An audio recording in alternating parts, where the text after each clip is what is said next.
Vous avez entendu parler du projet de loi édictant la loi visant à protéger les élus et à favoriser l'exercice sans entrave de leurs fonctions et modifiant diverses dispositions législatives concernant le domaine municipal, appelé aussi projet de loi 57. Suite à une série d'événements où des élus ont été confrontés à des situations d'intimidation, de harcèlement et de menaces, le gouvernement de la CAQ a décidé de promulguer une nouvelle loi. Nous sommes tous conscients que des phénomènes de violence, d'intimidation et d'harcèlement ont explosé, particulièrement depuis l'avènement des réseaux sociaux. Vouloir endiguer ce fléau est louable, mais le projet de loi 57 soulève de sérieuses questions. Pourquoi le gouvernement Legault veut ajouter une nouvelle loi alors que les lois actuelles protègent déjà les élus face à ce type d'agression? Le projet de loi 57 aura le potentiel de judiciariser les relations entre les citoyens et leurs élus en proposant la création de nouvelles infractions pénales, dont l'article 3 qui mentionne « Quiconque entrave l'exercice des fonctions d'un député en le menaçant, en l'intimidant ou en le harcelant, de façon à lui faire craindre raisonnablement pour son intégrité ou sa sécurité, est passible d'une amende d'au moins 500 $ et d'au plus 1500 $. Le projet de loi ne s'arrête pas là. L'article 4 propose de donner au directeur général des élections du Québec, le DGEQ, deux pouvoirs, celui de demander à la Cour supérieure de prononcer des injonctions et celui d'intenter des poursuites pénales. Inquiet, dans son mémoire, la Ligue des droits et libertés du Québec nous amène à un constat important. Le DGEQ est une institution qui doit demeurer impartiale, neutre et indépendante. Le projet de loi 57 pourrait toutefois mettre en péril sa nature non partisane, en permettant aux élus d'utiliser les pouvoirs du DGEQ pour faire taire et même punir des dissidences. Dans le contexte actuel où le gouvernement de la CAQ met les conseils municipaux et les élus sous tension en lien avec un déferlement de projets qui sont loin de faire l'unanimité, une partie de la population réalise que ce n'est rien de moins que sa propre démocratie qui est sous attaque et que des actes d'intolérance semblent se manifester des deux côtés des lieux démocratiques. Est-ce qu'une banderole déployée pendant un conseil municipal devient un acte violent? Contester la valeur d'un projet provincial ou municipal en envoyant des courriels, du harcèlement? Est-ce que nos élus comprennent bien qu'un conseil municipal n'est pas un CA d'entreprise? Que signifie réellement entraver les fonctions des élus?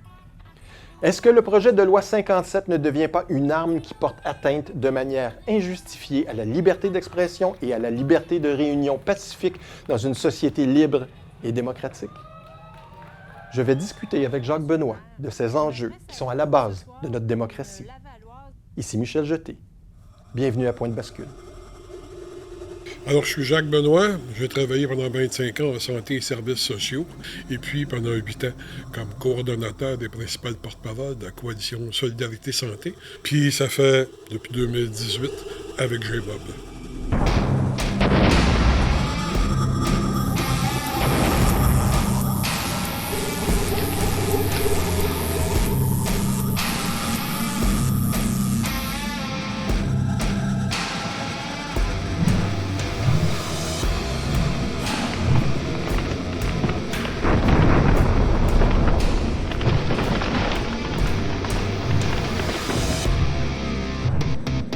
Alors, salut Jacques, bienvenue au podcast Point de bascule.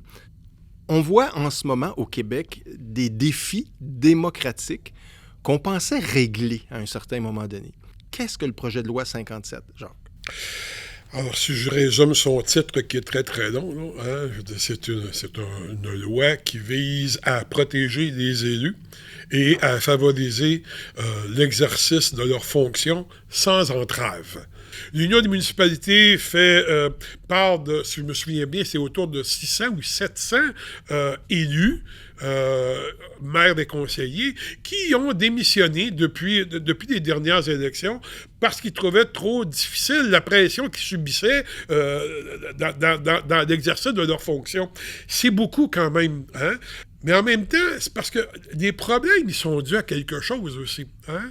Et si on essaie de juger les problèmes sans regarder le contexte dans lequel ils se produisent, ben il se peut qu'on prenne un bazooka pour tuer un maringouin, là.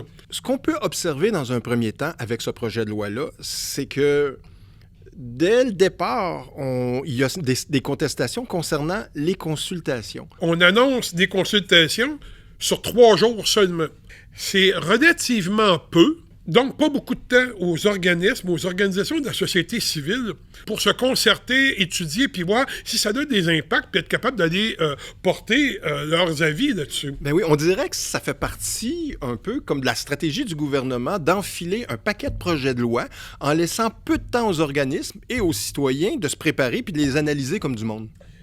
C'est un peu ce que soulève la Ligue des droits et des libertés dans son mémoire, entre autres, à quelques reprises, en disant « On l'a déjà dit dans d'autres consultations, pour vous, le même gouvernement, vous agissez d'une façon qui ne respecte pas, qui ne donne pas le temps à la société civile de pouvoir jouer son rôle, son plein rôle dans la démocratie. » Alors, donnons des exemples concrets.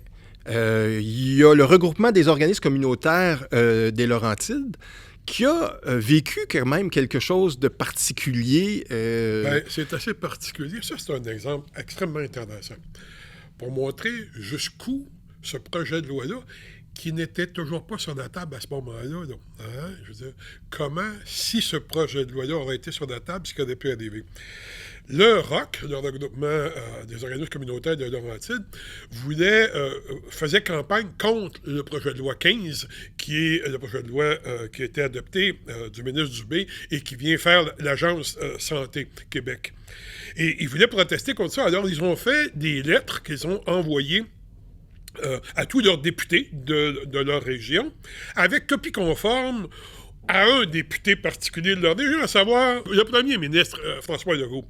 Alors, il n'y a rien de grave, il n'y a rien de nouveau là-dedans. C'est des choses qui ont été faites depuis des décennies qui se sont faites. J'en ai fait moi-même. Et puis, il est arrivé quoi? Ils ont reçu en retour de cette action-là un avis du bureau du premier ministre disant que, là, attendez, là, savez-vous que ça, on pourrait considérer ça comme étant du harcèlement si vous continuez, puis on pourrait vous mettre en demeure de... J'aimerais lire justement le courriel envoyé par le bureau du premier ministre François Legault. Sachez également que le nombre excessivement élevé de courriels envoyés à notre adresse constitue du harcèlement. Nous préférerions vous en avertir avant de devoir transmettre cette situation problématique à la Sûreté du Québec.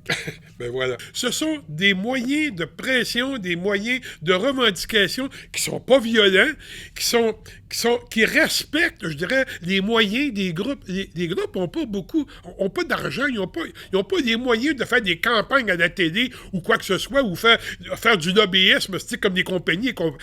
Tout ce qu'ils ont, c'est ça. C'est ça, la démocratie. Absolument. Et la réaction de la présidente du ROCEL, cet organisme communautaire-là, est vraiment intéressante. Et là, j'ouvre les guillemets.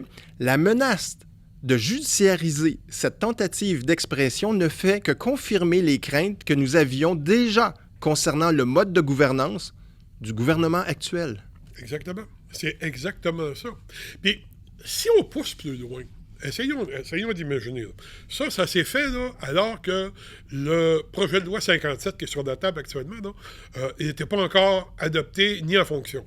Donc, ça veut dire que s'il l'avait été, c'est peut-être un avertissement, et c'est peut-être même pas un avertissement qui a été envoyé, mais directement une plainte pour avoir une injonction, peut-être une amende, etc., comme le projet de loi le propose, une amende entre 500 $ et 1500 $. C'est quand même pas rien, là. Surtout quand la plupart du temps, ces pressions-là, ces expressions-là de fait proviennent de groupes de monde qui n'ont pas d'argent, je dirais des couches du pauvre de la population. Alors, les condamner à 500 $ ou à 1500 $ d'amende, c'est incroyable. On peut donner un autre exemple. À l'été 2023, on a vu vraiment quelque chose de très particulier et je dirais même au niveau municipal, je me demande si c'est pas historique, mais voir ce qu'on a vu, ce que toi tu t'apprêtes à expliquer, nous a vraiment sidérés. À Trois-Rivières, il y a tout un développement là, qui est en train de se faire, là, qu'on appelle le 40-55, qui est comme à la jonction de l'autoroute 55 et de l'autoroute 40. Alors, ce développement-là est en train va détruire un paquet de milieux humides. On est en pleine crise environnementale, de la biodiversité climatique. On ne peut plus faire du développement économique comme on en faisait auparavant. C'est ça qui nous a conduits dans la merde dans laquelle on est.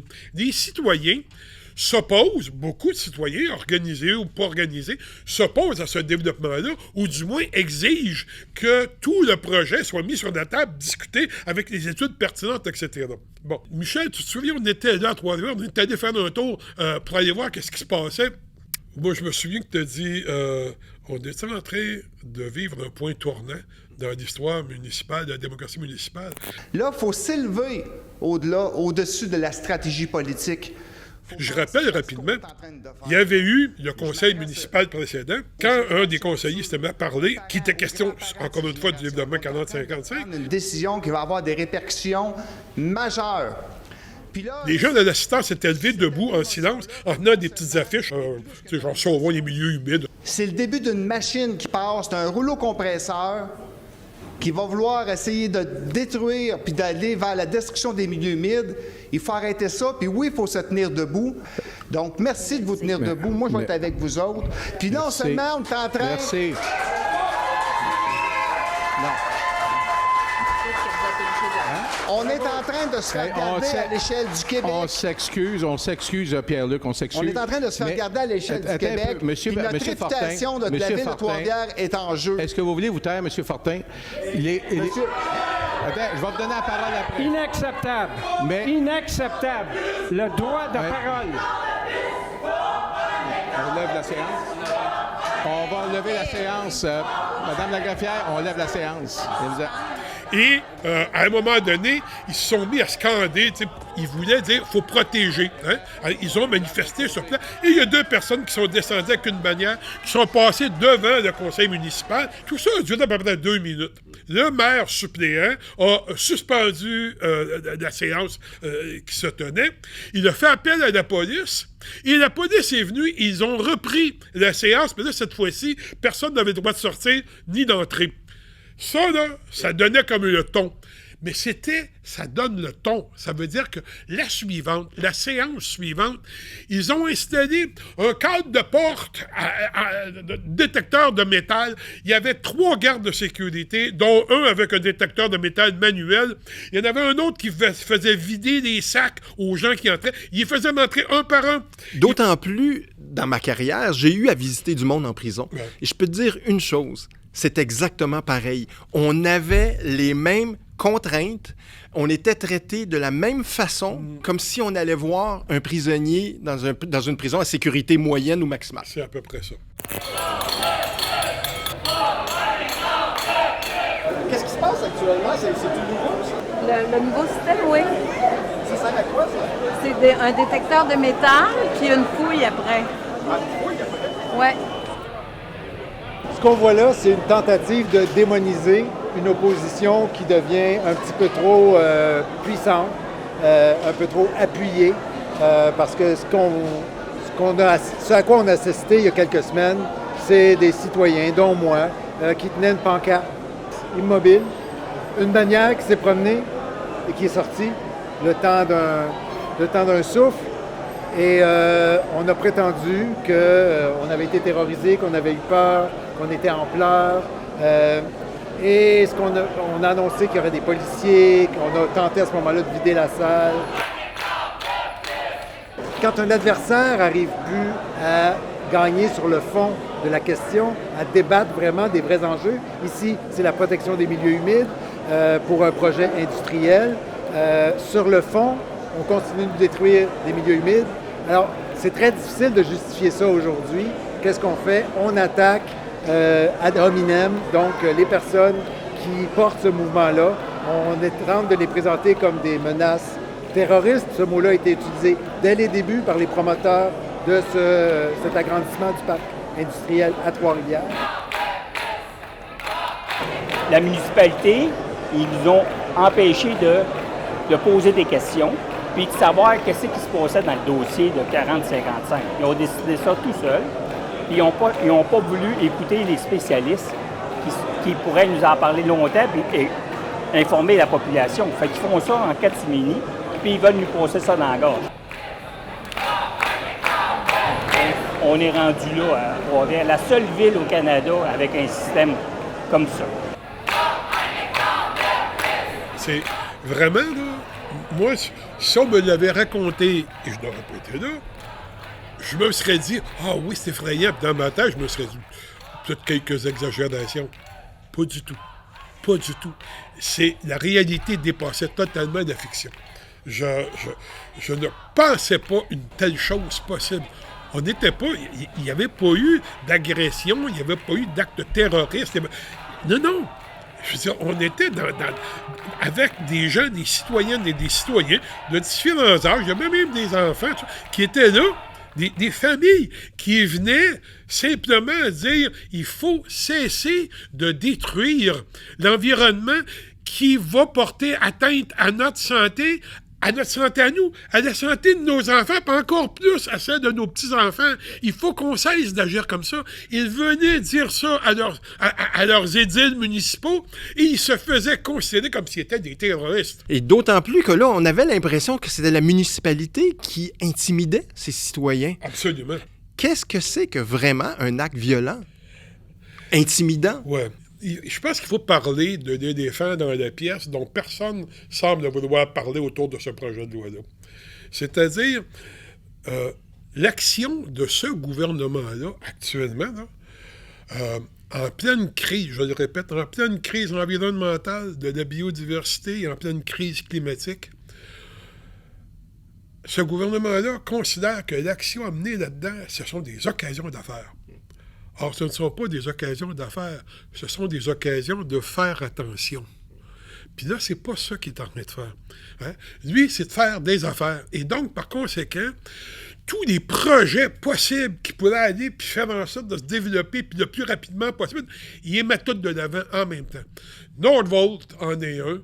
Le port de Contrecœur, c'en est un autre. Tess à Shawinigan, ça en est un autre. Même ce qui se passe avec la Horn à Rouyn-Noranda, ça rentre aussi dans la même façon de voir les choses.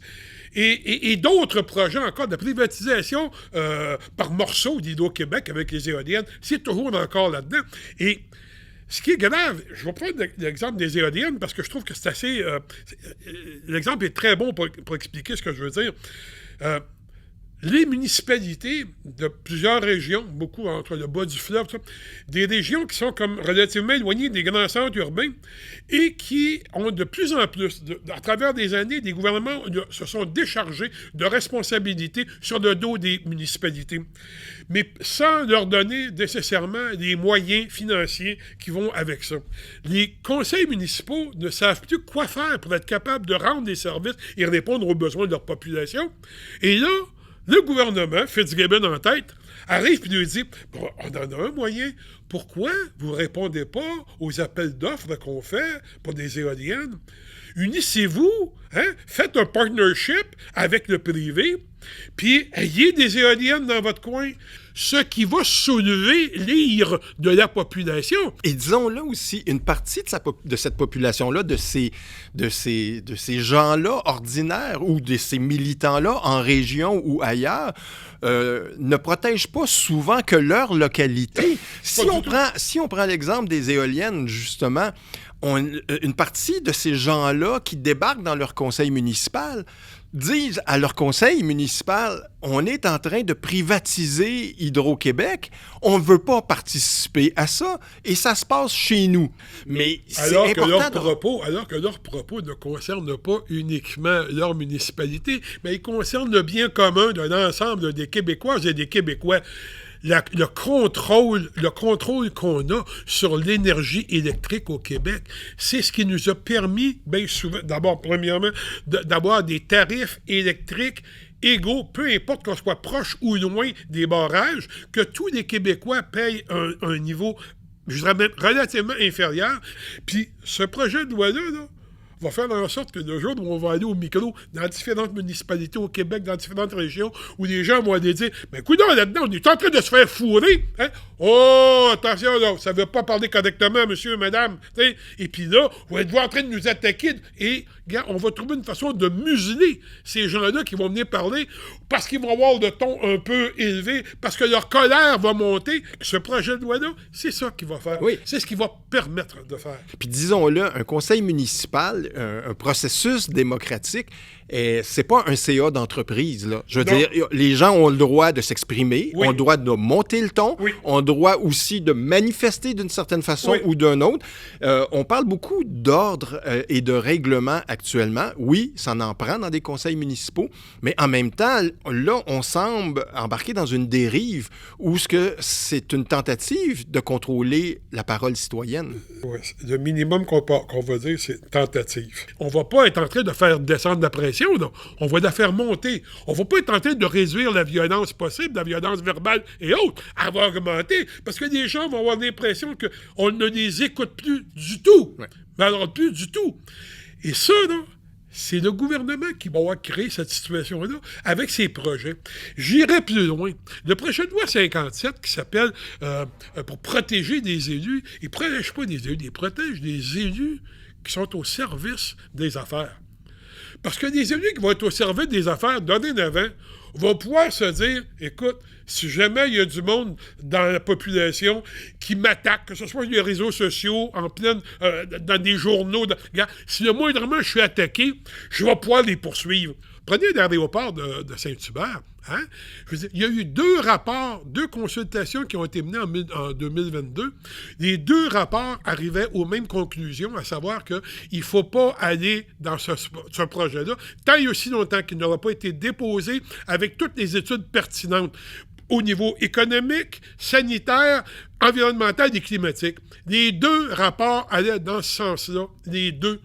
5 mois après, la mairesse revient de bord et elle dit « Oui, il y a acceptabilité sociale parce qu'on a une question dans un sondage où 58% de la population a dit qu'elle était d'accord pour une augmentation des vols. » Elle a balayé là, du revers de la main 2 rapports complets de gens qui, organisés ou non, avaient pris des semaines, des mois dans certains cas, à apprendre, à aller chercher de l'information, à discuter, pour ensuite arriver à des conclusions. Des gens qui ont fait 2 démarches différentes qui arrivent à la même conclusion. Confrontée à cette décision de supporter le projet de développement de l'aéroport, la mairesse rappelle que le sondage effectué par l'OPPL confirme que sa décision était la bonne. Il y a également eu un sondage scientifique, donc représentatif de l'ensemble de la population. C'est là qu'on a eu la donnée selon laquelle 58% de la population était favorable à une augmentation des vols.